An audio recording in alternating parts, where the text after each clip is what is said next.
चलिए आगे बढ़ लेते हैं। लखनऊ से एक और बड़ी खबर सामने आ रही है। योगी कैबिनेट का बड़ा फैसला सामने आया है। अब यूपी में ही डीजीपी तय होगा। ये बड़ी जानकारी आपको दे दे, यूपीएससी को नहीं भेजा जाएगा पैनल। डीजीपी के चयन नियमावली पर मुहर लगी है। अब डीजीपी का कार्यकाल 2 साल का होगा। ये बड़ी जानकारी आपको हम दे रहे हैं। अब यूपी में ही डीजीपी तय होगा।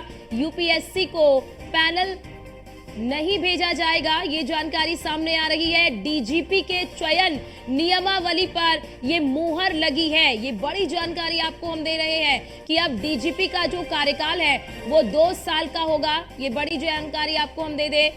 लखनऊ से बड़ी खबर, योगी कैबिनेट का ये बड़ा फैसला है। कल आपने देखा कि कल योगी कैबिनेट की लंबी बैठक हुई है और अब ये फैसला निकलकर सामने आया है कि अब यूपी में ही डीजीपी तय होगा। यूपीएससी को पैनल जो है वो नहीं भेजा जाएगा, यानी कि यूपीएससी को नहीं भेजा जाएगा पैनल।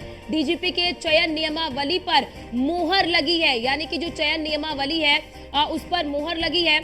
अब डीजीपी का जो कार्यकाल है वो 2 साल का होगा। ये बड़ी जानकारी आपको हम दे रहे हैं। कल मुख्यमंत्री योगी आदित्यनाथ की अध्यक्षता में कैबिनेट की बैठक हुई और इस कैबिनेट की बैठक में ये बड़ा फैसला लिया गया है कि अब यूपी में ही जो डीजीपी है वो तय होगा। इसके लिए यूपीएससी को पैनल जो है वो नहीं भेजा जाएगा। ये बड़ी जानकारी आपको हम दे रहे हैं।